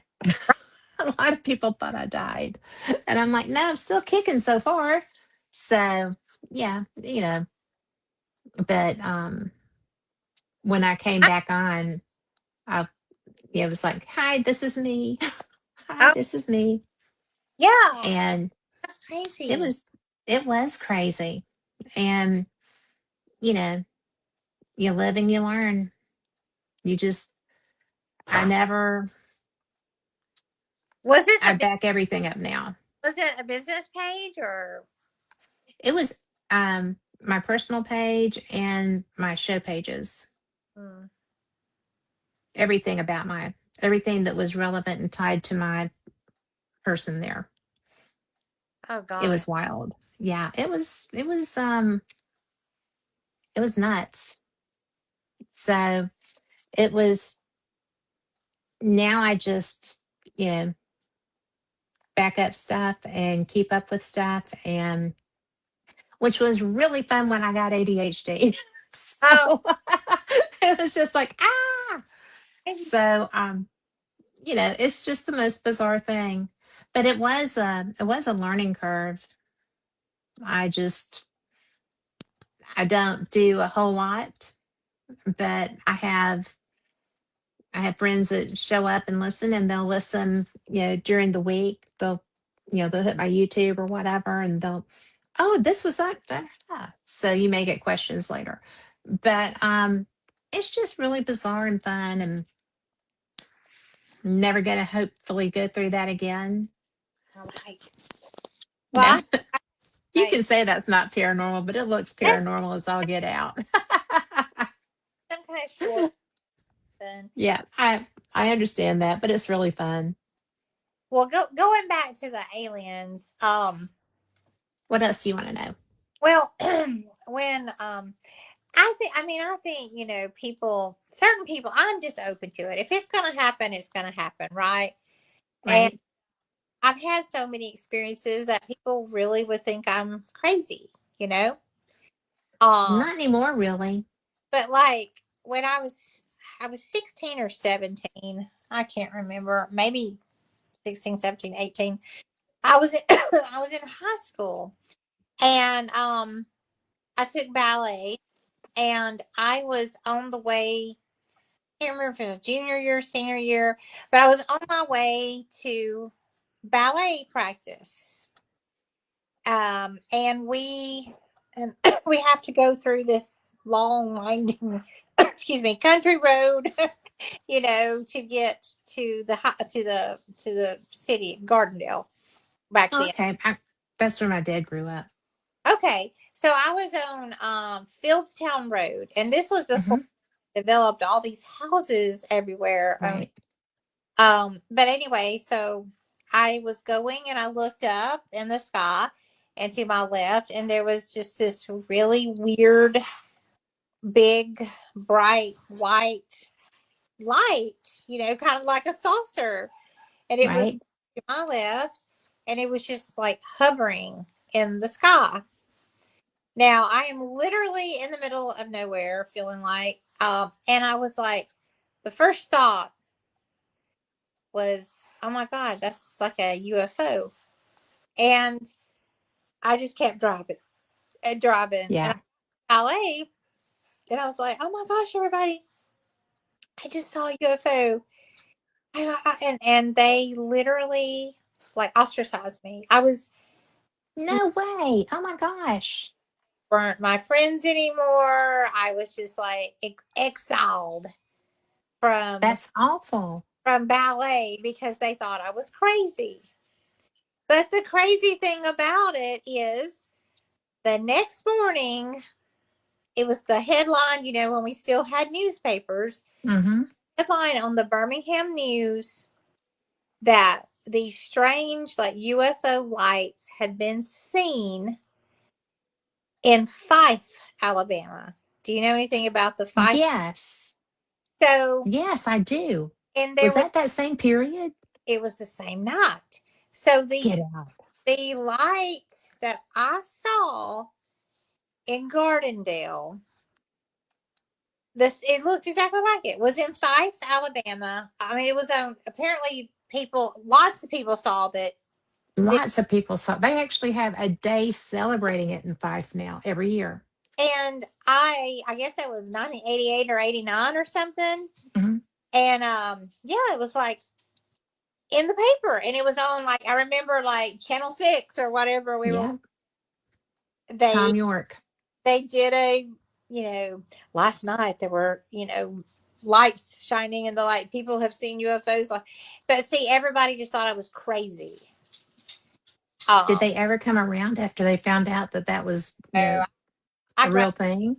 graduated and just got out of there. Graduated high school. I Yes. So don't look back, right? But but any That's fascinating. but that's my only UFO experience. And I can't say for sure that was UFO, but it looked exactly like the pictures that were on the front page of the Birmingham News the next morning, and Yeah. the Fox or Channel 6 or whatever it was. And so yeah. So it's like, That's crazy. You're the only person I've talked to that actually saw that. well, I think we're just so open, these things happen to us. Hmm. It's just, I don't know, we're like on a different, I just feel like I work on a different, like, frequency or something, Yeah. and things Yeah. will present. Now I don't want to see one like up close, anything like that. Yeah. Case. Well, they're trippy. I mean, people that go through that really don't have great after experiences. It's getting better, but I mean, I've talked to people who have had implants, and the implant pattern, I didn't know it. Um, I knew what a friend of mine had said they had, and then I was in an experiencer group, and that same pattern was shared in a presentation that it had been embedded in somebody else. It was like three pieces of something that was in them Really? in Okay. in a pattern. And so that's when I realized that this is pretty real. I mean, because these people were not even in the same parts of the country. They were, I don't know who the other person was, but the presenter, the mediator of this experiencer group, was talking about how this pattern was not unusual, that this was not the only person that had it, that it was um, something that showed up frequently after encounters. That's, yeah. And That's What does it That look tripped me like? out. Three lines on your skin, or No, this was just like little pieces of metal of some type that were embedded in their, well, in one case, a leg, did they and actually it was a runner ray? Can they see the metal? in an X-ray. Did they? I mean, I hope they had it taken out. most people don't because I have been told that it moves. Hmm. And a friend of mine that's a producer for a really, really famous show was present in a somebody that had this, but it was like in their face. Oh God. Went to go have it removed, and it ran from the scalpel. Oh my The God. doctor kept trying to get it, and it kept going away, moving. That's horrifying. It is horrifying. Well, That's why I wouldn't, if that were to ever happen to me, I would probably just leave it alone because nobody really knows why they have them, what they are, but they don't seem to cause harm. So I would probably, if that happened to me, I would probably just leave it yeah. and wonder why I was one of the people that got it. That would trip me out a little bit. Well, I don't know. I don't follow the UFO stuff, a lot or anything like that. But I just had that one experience as a high schooler, and Yeah. I was made to feel like an idiot, but it was in the paper the next day, and I'm like, yeah, And then they were the idiots. yeah. So But I haven't ever followed it. Maybe I don't follow it because I am. I mean, I'm scared of it. Like I don't want to get an implant, and I don't well, know. it's not an unrealistic fear. I mean, because it's an unknown. It's obviously got intelligence that we don't have as far as having developed means of transportation to accomplish being here. And, it's and there are people that have just kind of disappeared for a while. Usually they come back. But there are real abductions. And so it does lend lend itself to being afraid. Yeah, yeah. So I think that I think it's not an unreasonable fear.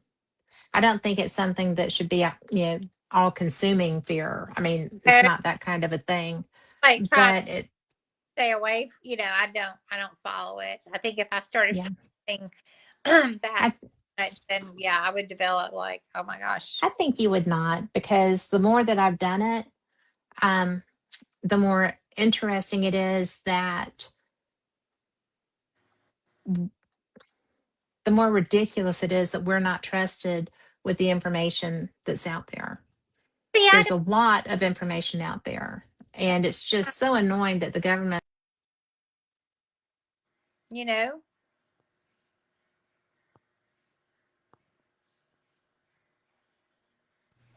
I'm back. I'm sorry. I just disappeared, but that was me. It wasn't the aliens. But But like, why? Well, I mean, why are they just keeping it from us? I mean, they're just afraid everybody's gonna panic, or yes, ridiculous though that they are afraid that they're people are going to panic because what are they going to do if we do? I think that film, remember War of the Worlds, the Orson Mhm. Welles story. I really think that was a trial run, and we failed. People jumped out of freaking windows thinking that this was real, and so I think that that's why our government does not release that information because they tried it once and it didn't work. I don't know. It's odd, but there Well, are. Um, yeah, there's just too much, and I mean, and you've got like people, military people, and people talking to Congress and everything else about what they've seen. I just wish they would just let us know. I mean, then All of the people that you saw testifying in Congress are very credible and smart witnesses mm-hmm. who really either have experienced it themselves, um, like the fighter pilots, right? Yeah, all that That footage. was that was as real as it gets. That really was as real as it gets. And these are trained observers. These are trained people. These are people trained to recognize a threat and take it out. Right. And these people did not fire on those craft. And in that particular instance, it's happened twice. It happened with the Roosevelt group in the Atlantic before it happened in the Pacific. And when it happened in the Atlantic, it was very hush hush, and it was really bizarre because it just it was crazy. And so when they got started, are you still there?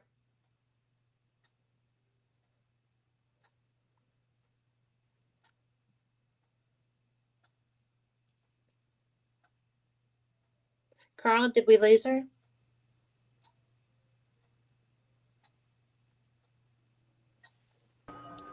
No, she's got her camera off. Ah, She'll be back. okay.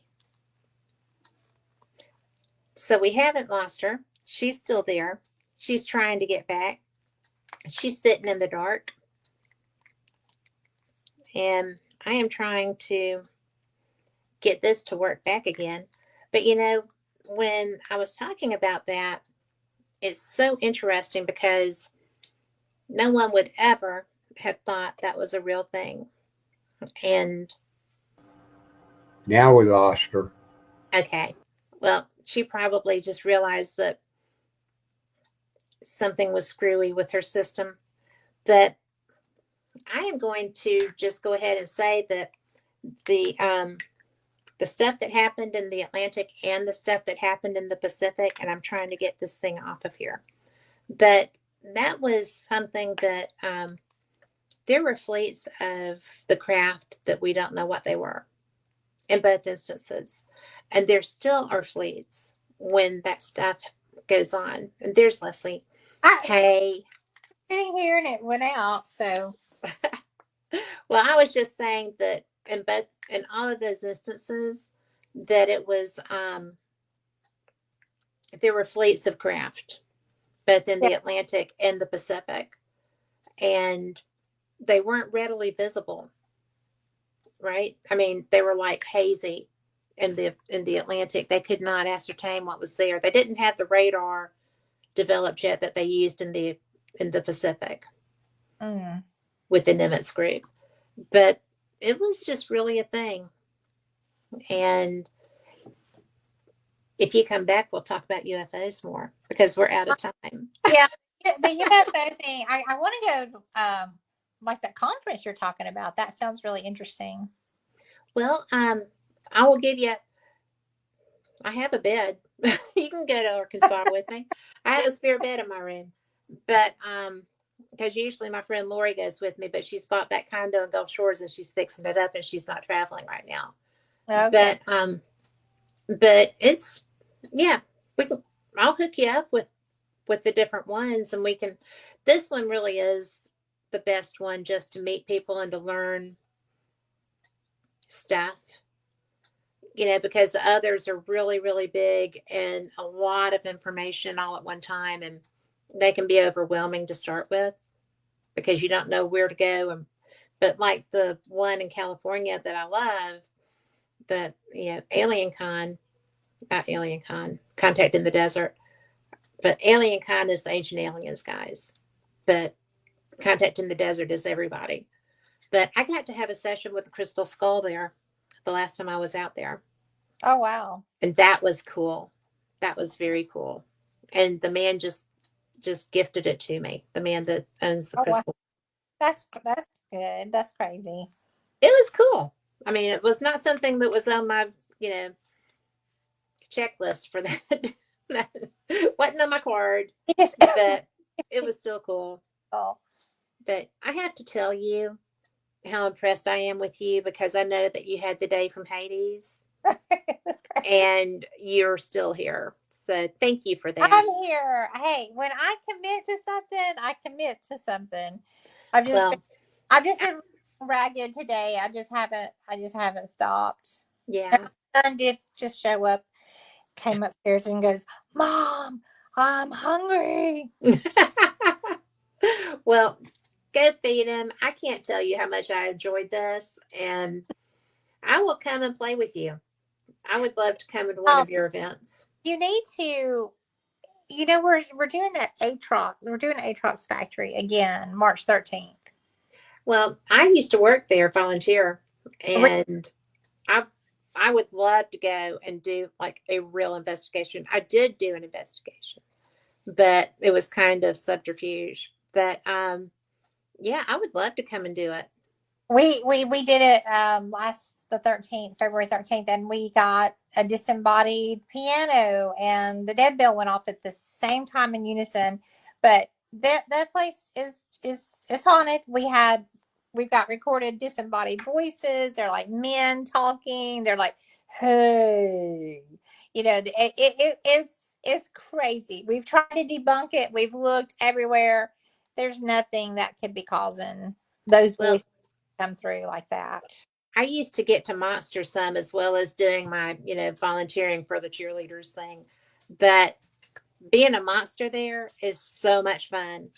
And except for the fact that as everybody came through, kid wise, I was gross. I had hair flopped over with blood and blah, blah, blah, Uh, without fail. Oh, look, it's Miss Hobson.